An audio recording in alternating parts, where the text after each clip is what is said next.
Hey everyone, this is सजल जोशी और आज हम लोग स्टार्ट करने वाले हैं chapter number 1 of Indian economics, जो कि है Indian economy on the eve of independence. इस चैप्टर में हम लोग ये पढ़ने वाले हैं कि जब हमको आज़ादी नहीं मिली थी 1947 से पहले हमारी कंट्री की क्या सिचुएशन थी, हमारा एग्रीकल्चर सेक्टर कैसा था, हमारा इंडस्ट्रियल सेक्टर कैसा था, हमारा जो ट्रेड सेक्टर था वो कैसा था, ब्रिटिशर्स ने हमको किस तरीके से एक्सप्लॉइट करा यानी हमारी इकोनॉमी को डैमेज करा, वो सब हम लोग इस चैप्टर में पढ़ने वाले हैं। इस चैप्टर की जो नोट्स की लिंक है उन्होंने डिस्क्रिप्शन में दे रखी है, वहां से जाके आप चेकआउट कर लेना। A to Z पूरे नोट्स बना रखे हैं, ठीक है। तो अब हम लोग ये पढ़ने वाले हैं chapter number 1। So let's start this video. सबसे पहले यार हमको ये बताना चाहिए कि ब्रिटिश रूल लागू कब हुआ था, यानी ब्रिटिश ने हम पे कब कब्जा करा था। तो वो करा था 1757 पे, जब एक बैटल लड़ी गई थी, बैटल ऑफ प्लासी। ये बहुत इंपॉर्टेंट है, याद रखना, ठीक है। उसके बाद से ही हमारी इकोनॉमी में ब्रिटिश रूल चालू हुआ। उसके ऑलमोस्ट 200 साल बाद 15 अगस्त 1947 पे हमको आजादी मिल गई थी, तो ब्रिटिश रूल हमारा हट गया था, ठीक है। तो यार इंट्रोडक्शन में सबसे पहले पढ़ लेते हैं।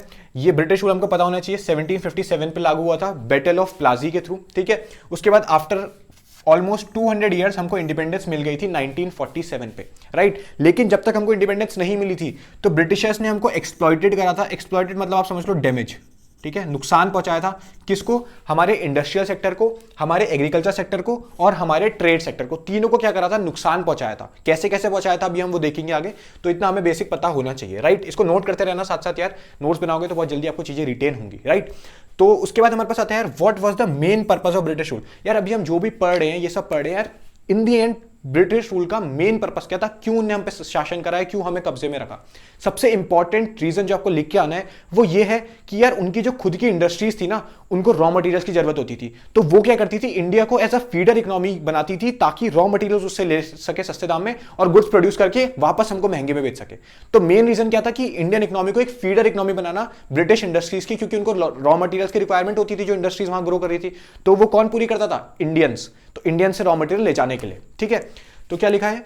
To use Indian economy as a feeder economy. Feeder economy यानी वो इंडियंस फीड करते थे उनको रॉ मटेरियल सस्ते में, of raw materials for the flourishing Britain industries. यानी जो ब्रिटिश की फ्लरिशिंग जो ग्रो कर रही थी इंडस्ट्रीज, उनकी रॉ मटेरियल्स को रिक्वायरमेंट पूरा करने के लिए ही मेन हमारा कब्जा करा गया था, राइट।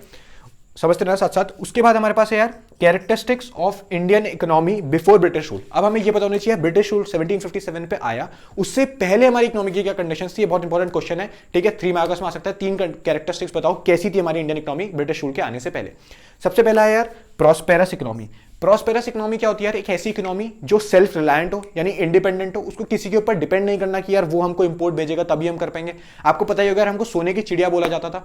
तो हम एक सेल्फ रिलायंट, एक इंडिपेंडेंट इकोनॉमी थी, हमें किसी पे भी डिपेंड होने की जरूरत नहीं थी, हम खुद ही अपने इतने रिसोर्सेस ग्रो कर लेते थे, राइट। सो प्रॉस्पेरस एक बढ़िया इकोनॉमी थी, सेल्फ रिलायंट इंडिपेंडेंट इकोनॉमी थी। दूसरी थी एग्रेरियन। दूसरी कैरेक्टरिस्टिक है एग्रेरियन इकोनॉमी थे हम। एग्रेरियन मतलब आपको नाम से पता चल रहा होगा, जो मेजॉरिटी ऑफ पॉपुलेशन थी वो हमारी डिपेंडेंट रहती थी एग्रीकल्चर पे। तो आप बोल सकते हो ऑलमोस्ट 2/3, 85% थी, तो ऑलमोस्ट 2/3 जो हमारी पॉपुलेशन थी वो डिपेंडेंट थी एग्रीकल्चर के ऊपर। तो हम क्या थे? हम एक एग्रेरियन इकोनॉमी थे। So we were an agrarian economy. उसके बाद well known handicraft industries. Handicraft industries क्या होती है भैया? हैंडीक्राफ्ट इंडस्ट्रीज आपको नाम से पता चल रहा होगा, हैंड्स, जो हम हाथों से जो गुड्स एंड वो चीजें बनाते हैं। आपको पता होगा दिवाली के टाइम पे क्या होता है, आप देखते हो जो पॉट्स बनाते हैं, दिए बनाते हैं, ये सब क्या है? Handicraft industries. और उस टाइम पे हमारी हैंडीक्राफ्ट इंडस्ट्रीज बहुत बहुत ज्यादा फेमस थी, उसकी पूरी वर्ल्ड वाइड रेपुटेशन थी। हम पूरे कंट्रीज में, पूरे विश्व में अपनी जो हैंडीक्राफ्ट इंडस्ट्रीज के प्रोडक्ट्स होते थे वो एक्सपोर्ट करते थे। बहुत इंपॉर्टेंट एक प्रोडक्ट है यार प्रीशियस स्टोन्स, और जो मेटल के प्रोडक्ट होते थे वो उसकी तो हमारी बहुत ज्यादा डिमांड रहती थी बाहर की कंट्रीज के थ्रू, राइट। तो हमारी वेल नोन हैंडीक्राफ्ट इंडस्ट्रीज थी, जो हम गुड्स हाथ से बनाते थे, उसकी बहुत ज्यादा डिमांड थी, राइट। सो 3 कैरेक्टरिस्टिक्स हमें पता होनी चाहिए। क्वेश्चन में आएगा तो पूछा जाएगा यार व्हाट वर द कैरेक्टरिस्टिक्स। पहला हम क्या थे? Prosperous economy. दूसरा एग्रेरियन इकोनॉमी। और तीसरा वेल नोन हैंडीक्राफ्ट इंडस्ट्रीज। ठीक हो गया। अब आता है ये एक टर्म बहुत इंपॉर्टेंट टर्म है, कॉलोनियलिज्म, ठीक है। कॉलोनियलिज्म क्या होता है? ये समझ लो एक सिस्टम होता है जिसमें 2 कंट्रीज के बीच में, जिसमें एक कंट्री क्या होती है? रूलर होती है, और दूसरी उसकी गुलाम होती है, दैट्स इट। यानी एक राजा, एक उसका गुलाम, कंट्री वाइज, राइट। तो इसी सिस्टम को हम लोग क्या बोलते हैं? कॉलोनियलिज्म, ठीक है। It is a system between 2 countries, 2 countries के बीच में एक ऐसा system where one is ruler and other one is colony. एक क्या होगा? रूलर होगा, दूसरा उसकी कॉलोनी। कॉलोनी मतलब आपका गुलामी होता है, राइट, ठीक है। कॉलोनी मतलब आपका गुलामी होता है, ठीक है। कॉलोनी मतलब गुलाम। तो रूलर, अब इस केस में रूलर कौन थे? रूलर थे हमारे ब्रिटेन क्या थे? रूलर थे। और गुलाम कौन थी? भारत, यानी इंडिया, इंडिया हमारा गुलाम था। तो ये सिस्टम क्या होता है, कॉलोनिज्म कहलाता है।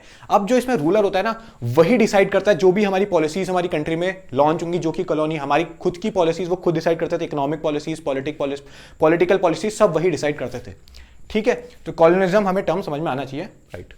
उसके बाद आता है नेशनल इनकम एंड पर कैपिटा इनकम, यानी ब्रिटिश रूल के टाइम पे हमारी नेशनल इनकम और पर कैपिटा इनकम कैसी थी। जब भी क्वेश्चन आएगा कैसी थी, सबसे पहले आपको बोलना है कि बहुत ज्यादा लो थी, बहुत कम थी हमारी जो नेशनल इनकम और पर कैपिटा इनकम थी। नेशनल इनकम क्या होती है? नेशनल इनकम आप एक जनरल सेंस में समझ लो कि national income is the total income earn by the residents of a country, मतलब हमारी कंट्री में जितने लोगों ने पैसा कमाया है उसको टोटल हम इनकम बोल सकते हैं, नेशनल इनकम। ठीक है, पर कैपिटा इनकम क्या होती है भैया? जब नेशनल इनकम को आप टोटल पॉपुलेशन से डिवाइड कर दो तो जो आउटपुट निकलेगा उसको हम पर कैपिटा इनकम बोलेंगे। आप बोल सकते हो कि पर बंदा कितना पैसा कमा रहा है, आप ये बोल सकते हो। ठीक है, तो नेशनल इनकम और पर कैपिटा इनकम हमारी बहुत ज्यादा कम थी। ठीक है, economy can be judged with the national income and पर कैपिटा इनकम, यानी हम किसी भी इकोनॉमी को जज कर सकते हैं उसकी नेशनल और पर कैपिटा इनकम को देख के। बट ब्रिटिशर्स ने कोई एफर्ट नहीं लिया कि यार वो कैलकुलेट करके दे हमको हमारी नेशनल इनकम कितनी है, पर कैपिटा इनकम कितनी है, उन्हें कोई ऐसे सिंसियर एफर्ट्स नहीं लिए, राइट। तो अब उन्होंने क्या करा, no efforts were made by Britishers to calculate. फिर कुछ हमारे खुद के इंडिविजुअल्स, हमारी कंट्री के इंडियंस थे जिन्हें ट्राई करा कैलकुलेट करने का नेशनल पर कैपिटा इनकम को। एक थे Dadabhai Naoroji, William Digby, Findlay Shirras, VKRV Rao और RC देसाई। इन पांचों ने ट्राई करा कि यार हम लोग नेशनल इनकम और पर कैपिटा इनकम कैलकुलेट कर सकते हैं। ठीक है, जिसमें से आप याद रखना जो VKRV राव थे, इनका जो एस्टिमेशन था, जो इनका कैलकुलेशन था, वो सबसे बढ़िया माना गया था, या बोल सकते हैं हम सबसे एक्यूरेट माना गया था। ठीक है, बट एक्यूरेट किसी ने नहीं दिया, ये आसपास का ही था। ठीक है, लेकिन इनका जो कंट्रीब्यूशन था VKRV राव का, वो सबसे बढ़िया माना गया था। तो वन मार्कर में अगर आता है कि सबसे ज्यादा कंट्रीब्यूशन किसका माना गया था, तो आपको लिखना है VKRV राव। ठीक है, और इन सब ने ऑलमोस्ट क्या क्या बताया था? इनने क्या बताया था कि हमारी जो टोटल नेशनल इनकम की ग्रोथ हो रही है, यानी एग्रीगेट पूरा रियल आउटपुट की जो ग्रोथ हो रही है, वो लेस देन 2% पर एनम हो रही है, यानी 2% पर एनम से कम ग्रोथ हो रही है हर साल। ठीक है, whereas per capita income की जो ग्रोथ हो रही थी पर ईयर, पर एनम कितनी हो रही थी? मात्र 0.5%, जो कि बहुत कम है। ठीक है, तो इससे हमें समझ में आएगा कि यार हमारी जो इंडिपेंडेंस के टाइम पे जब हमको इंडिपेंडेंस नहीं मिली थी, ब्रिटिश रूल के अंदर हमारी नेशनल इनकम और पर कैपिटा इनकम दोनों बहुत कम थी। तो ये हमारा इसमें आंसर हो जाएगा। ठीक है, अब हम लोग डिस्कस कर लेते हैं यार हमारा एग्रीकल्चर सेक्टर कैसा था, हमारा इंडस्ट्रियल सेक्टर कैसा था, ट्रेड सेक्टर कैसा था। कुछ ब्रिटिशर्स ने गलती से पॉजिटिव कंट्रीब्यूशन हमारी इकोनॉमी में कर दिए थे, वो भी हम डिस्कस कर लेते हैं, फिर हम अपना चैप्टर निपटा लेंगे। ठीक है, सो आप तब तक नोट कर लो, मैं आता हूं 2 सेकंड में। अब हम लोग डिस्कस कर लेते हैं यार एग्रीकल्चर सेक्टर जो ब्रिटिश रूल के टाइम पे क्या सिचुएशन थी उसकी, यानी agriculture sector on the eve of independence. देखो हमारी मेजॉरिटी ऑफ पॉपुलेशन डिपेंड करती थी एग्रीकल्चर के ऊपर as a livelihood, almost 85% population करती थी, and that's a very big amount. ठीक है, लेकिन इतनी पॉपुलेशन डिपेंड करने के बाद भी उसकी जो ग्रोथ थी वो स्टेगनेंट थी और कोई प्रोडक्टिविटी नहीं थी, कुछ सेटिस्फैक्टरी रिजल्ट मिल ही नहीं रहा था। पहली बात एक इंपॉर्टेंट टर्म यहाँ पे आया, स्टेगनेंट। स्टेगनेंट मतलब क्या होता है? स्टेगनेंट मतलब यार एक ऐसी चीज जो ग्रो ना करे या बहुत कम रेट से ग्रो करे, बढ़े नहीं, ठीक है, ग्रोथ ना हो जिसकी, तो उसको हम बोलते हैं स्टेगनेंट। सो नियरली 85% हमारी जो थी एग्रीकल्चर सेक्टर के ऊपर डिपेंडेंट थी। सेकेंडली फिर भी it was very stagnant and जो सेटिस्फैक्टरी आउटपुट था वो सेटिस्फैक्टरी नहीं आता था। ठीक है, अब बात आता है यार मेन रीजन स्टेग्नेशन का। देखो हमने बोला हमारी एग्रीकल्चर सेक्टर बहुत ज़्यादा स्टेगनेंट हो गया था, बट उसका मेन रीजन क्या था स्टेग्नेशन का? सबसे बड़ा रीजन हमारे टोटल 4 यहाँ पे डिफाइन करें और बहुत इंपॉर्टेंट है। ठीक है, मैंने यहाँ पे बनाया इंपॉर्टेंट के लिए हम लोग ऐसे करके साइन बनाएंगे। ठीक है, ये करके ये बनाएंगे साइन, तो बहुत इंपॉर्टेंट है ये 4 रीजंस। सबसे पहला है land settlement system. Land settlement system होता है जमींदारी सिस्टम। आपने वो पिक्चर देखी है लगान, आमिर खान की जो थी, उसमें भी कुछ ऐसा सा हुआ था। यानी इसमें क्या होता है ना, एक फार्मर क्या होता है, क्रॉप प्रोड्यूस करता है, उसको बेचता है और पैसे कमाता है, अपने आप को कंज्यूम करता है, खाता पीता रहता है। लेकिन इस जमींदारी सिस्टम में क्या होता है, या लैंड सेटलमेंट सिस्टम और जमींदारी सिस्टम एक ही है कि जो वो पैसा कमाता है उसका कुछ हिस्सा उसको देना पड़ता है जमींदार्स को, जो वो ओनर्स होते हैं वहाँ के, तो उनको हिस्सा देना होता है। कोई मतलब नहीं, उन्होंने कोई मेहनत नहीं करी है, बट फिर भी वो हिस्सा मांगने आ जाते हैं 1 तारीख को, और वो हिस्सा का परसेंटेज लेते ही लेते हैं। उनको फर्क नहीं पड़ता यार फार्मर ने कितना पैसा कमाया, क्या पता फेमाइन की वजह से वो पैसा ही नहीं कमा पाया, उनका लेना है तो लेना है। बहुत क्रूएल्टी से वो हमेशा लेते ही थे, फर्क नहीं पड़ता फार्मर्स कितना पैसा कमा रहा है। ठीक है, तो इसको हमने बोला जमींदारी सिस्टम, यानी जहां पे एक जमींदार कुछ भी हो जाए एक प्रॉफिट का हिस्सा लेगा फार्मर्स का, तो इसको हमने बोला जमींदारी सिस्टम। और जो वो हिस्सा लेता था उसको अपन लोग क्या बोलते थे, दैट वाज नोन एज लगान। ठीक है, सेकंड, तो इस वजह से स्टेग्नेशन हुई। सेकंड हमारा था commercialisation of agriculture. Commercialisation of agriculture मतलब आप पहले क्या करते हो, शिफ्ट करते हो फूड क्रॉप से कैश क्रॉप्स में। यानी पहले आप क्या करते थे, क्रॉप से उगाते थे, अपने कंजम्पशन के लिए उगाते थे कि चलो मैंने उगाया, मैंने खेत में जो उगाया उसको मैं खा लेता हूँ। अब आप उगा के रहे हो ताकि आप मार्केट में बेच सको। ठीक है, तो shift from production of food crops to cash crops. Food crops कौन सी होती है यार, हमारे जितने अनाज हो गए वो सब फूड क्रॉप्स ही होता है, व्हीट राइस वगैरह सब फूड क्रॉप्स ही होता है। वेरएज कैश क्रॉप्स क्या होती हैं, कैश क्रॉप्स हमारी हो गई जैसे जूट कॉटन, ये सब क्या होती है, कैश क्रॉप्स होती है, ठीक है। और इनको फोर्स करा जाता था कि तुम कैश क्रॉप्स प्रोड्यूस करो। अब यार कैश क्रॉप प्रोड्यूस करने से यार नुकसान क्या होता था, देखो एक बात बताऊं, पहले हम फूड क्रॉप्स प्रोड्यूस कर रहे थे, अब फूड क्रॉप्स की जगह हम लोग क्या करेंगे, कैश क्रॉप्स प्रोड्यूस करेंगे, तो खाने की कमी आएगी नहीं, इस वजह से फेमाइन भी हमारा बहुत बड़ा आया था उस टाइम पे, ठीक है। एक इंपॉर्टेंट पॉइंट है इसको समझना। तो कमर्शियलाइजेशन ऑफ एग्रीकल्चर भी हमारा एक बहुत बड़ा रीजन बन चुका था स्टेग्नेशन का हमारी इकोनॉमी के लिए, हम क्योंकि फूड क्रॉप्स की बजाय अब कैश क्रॉप्स प्रोड्यूस करने लग गए थे, ठीक है। उसके बाद हमारे पास आया third, low level of productivity. Obviously बात है, टेक्नोलॉजी अच्छी यूज़ नहीं होती थी, इरिगेशन फैसिलिटीज़ अवेलेबल नहीं थी, जो टेक्नोलॉजी या मशीन्स आती थी प्रिमिटिव मशीनरी को हम यूज़ करते थे, तो कहाँ से प्रोडक्टिविटी जनरेट हो पाती। प्रोडक्शन और प्रोडक्टिविटी में डिफरेंस क्या होता है, प्रोडक्शन मतलब यार हमने टोटल कितना आउटपुट बनाया, प्रोडक्टिविटी मतलब पर हेक्टेयर कितना आउटपुट बना, वो होता है प्रोडक्टिविटी। तो हमारी बहुत ज़्यादा कम थी प्रोडक्टिविटी, ये भी एक स्टेग्नेशन का रीजन था। फोर्थ था स्कैरसिटी ऑफ इन्वेस्टमेंट, यार पूरा हिस्सा तो यार जो जमींदार ले जा रहे हैं, पूरा जितना हम कमा रहे हैं उसका मेजर परसेंट तो वो ले जा रहे हैं, बचता क्या है हमारे पास, वो खुद तो कुछ करते नहीं इन्वेस्ट, खुद तो एफर्ट डालते नहीं ग्रो करने के लिए, तो जब बची कुछ जो हमारे पास जो आती है इनकम आती है फार्मर्स के पास, as a tiller of the soil बोल रहा हूँ मैं, वो ले लेते हैं, वो हिस्सा वो ले लेते हैं, हमारे पास बचता गया है, कहाँ से इन्वेस्टमेंट करेंगे, कहाँ से मशीन्स करेंगे, स्कैरसिटी हो गई थी इन्वेस्टमेंट की। तो ये भी एक बहुत बड़ा रीजन था स्टेग्नेशन का। तो 4 मेन रीजन याद कर लो, दिमाग में गांठ बात दो। पहला लैंड सेटलमेंट सिस्टम जिसको हम जमींदारी सिस्टम बोलते हैं, सेकंड हमारा कमर्शियलाइजेशन ऑफ एग्रीकल्चर, तीसरा हमारा लो लेवल ऑफ प्रोडक्टिविटी, और चौथा हमारा स्कैरसिटी ऑफ इन्वेस्टमेंट, ठीक है, ये समझ गए। तो ये था agriculture sector during British rule, इसको साथ साथ नोट करते रहना है, सही बता रहा हूँ, बहुत मजा आने वाला है पढ़ने में, बहुत एक पढ़ाई को एज अ एक फ्रेंड की तरह देखोगे तो वो बहुत आपको हेल्प करेगी, भागना नहीं पड़ाई से, ठीक है। छोटा टॉपिक आता है यार, एडवर्स इफेक्ट्स ऑफ पार्टीशन, यानी जब इंडिया पाकिस्तान और बांग्लादेश जब बंटवारा हुआ था तो उसका क्या एडवर्स इफेक्ट पड़ा, यानी क्या नुकसान हमको झेलना पड़ा हमारी इकोनॉमी में। तो सबसे बड़ा नुकसान हमारा एग्रीकल्चर सेक्टर को ही झेलना पड़ा। क्यों, उसके 2 रीजन से। Agriculture sector received a setback due to partition, 2 important reason. पहला, highly irrigated land went to Pakistan, यानी एक ऐसा लैंड था जहां पे इरीगेशन फैसिलिटीज बहुत अच्छा अवेलेबल थी, वो हाईली इरीगेटेड था, वो पाकिस्तान के पास चले गया। तो ऑब्वियसली बात है हमारा एग्रीकल्चर सेक्टर हमें बहुत ज्यादा सेटबैक देखने को मिला। दूसरा, एक जूट प्रोड्यूसिंग एरिया था, यानी आप समझ लो एक ऐसा एरिया जहां पे ना जूट प्रोड्यूस करने के लिए बहुत ज्यादा फेवरेबल कंडीशंस थी, सॉइल्स की कंडीशंस वगैरह सब कुछ बहुत अच्छा था, वो हिस्सा भी ईस्ट पाकिस्तान के पास चला गया था, जो कि अब बांग्लादेश बन चुका है, ठीक है। तो ये 2 हमें बहुत ज्यादा सेटबैक देखने पड़े एग्रीकल्चर सेक्टर के अंदर पार्टीशन की वजह से, याद कर लेना, ठीक है। समझ जाओगे के बारे में, फिर याद तो क्या ही हो जाएगा, ऐसे धीरे धीरे करके समझोगे, 2-3 बार रिवाइज करोगे, कभी नहीं भूलोगे, ठीक है। उसके बाद भैया अब हमारा आता है इंडस्ट्रियल सेक्टर की हालत ब्रिटिश रूल के टाइम पे। बोर हो गए तो 2 मिनट रेस्ट ले लेना, ठीक है, उसके बाद अपना स्टार्ट कर देना। तो इंडस्ट्रियल सेक्टर की क्या हालत थी ब्रिटिश रूल के टाइम पे, या on the eve of independence क्या हालत थी। सबसे पहला था deindustrialization, decline of handicraft industries. Deindustrialization मतलब जो हमारी इंडस्ट्रीज थी, हैंडीक्राफ्ट इंडस्ट्रीज को पहली बात तो खत्म कर दिया, पूरा खत्म कर दिया कि तुम हैंडीक्राफ्ट इंडस्ट्रीज हमारी प्रोड्यूस नहीं करेगी अब कोई भी गुड्स, ठीक है। सेकेंडली, इंडस्ट्रीज को सेटअप करने से मना कर दिया कि इंडिया में अब कोई इंडस्ट्री सेटअप नहीं होगी, कोई मेजर इंडस्ट्री सेटअप नहीं होगी। तो हमारा पूरा डी इंडस्ट्रियलाइजेशन ने सिस्टमैटिकली कर लिया। अब इसमें एक बहुत इंपॉर्टेंट क्वेश्चन आता है, बहुत important question, I can guarantee you आता ही आता है, कहीं ना कहीं प्री बोर्ड्स में बोर्ड्स में आपको देखने का मिलेगा कि ये डी इंडस्ट्रियलाइजेशन सिस्टमैटिक जो इन्हें करा, इसके 2 इंपॉर्टेंट क्या मोटिव था या क्या पर्पस था इसके उसमें। क्वेश्चन ऐसा था 2-fold मोटिव, तो उसका सिर्फ और सिर्फ 2 मोटिव हमें समझ में आना चाहिए, एनसीईआरटी का भी क्वेश्चन है। पहला मोटिव या रीजन ये था कि क्या कर सके, रॉ मटेरियल सस्ते में ले सके, ठीक है। पहला, रॉ मटेरियल हम सस्ते में अपनी इकोनॉमी यानी ब्रिटिशर्स खुद ले सके। सेकेंडली, उसी को यूज करके हमको गुड्स बना के हायर प्राइसेस में बेच सके। वो 2 सबसे इंपॉर्टेंट रीजन है डी इंडस्ट्रियलाइजेशन करने के, कि रॉ मटेरियल सस्ते में मिल जाएगा भाई, हम उससे गुड्स प्रोड्यूस करके वापस तुमको महंगे में बेच देंगे। तो ये पहला सस्ते में रॉ मटेरियल वाला पहला पॉइंट, और उसको महंगे में गुड्स बना के भेजेंगे, वो हमारा सेकंड पॉइंट, ठीक है। तो डी इंडस्ट्रियलाइजेशन इसको लिखते रहना साथ साथ, ठीक है, नोट्स बनाते रहना। उसके बाद second, adverse effects of decline of handicraft industries, यानी यार हैंडीक्राफ्ट इंडस्ट्रीज ऑब्वियसली बात है डिक्लाइन हो गई, हटा दी गई, तो उसका क्या एडवर्स इफेक्ट पड़ा होगा 2 जगह पे। पहला, हाई लेवल ऑफ अनएम्प्लॉयमेंट, यानी अनएम्प्लॉयमेंट जनरेट हुई। ऑब्वियसली बात है यार, जो हैंडीक्राफ्ट इंडस्ट्री में लोग काम कर रहे थे उनकी जॉब चली गई, अनएम्प्लॉयमेंट हमारी इकोनॉमी में ऑब्वियसली बात है बढ़ जाएगा।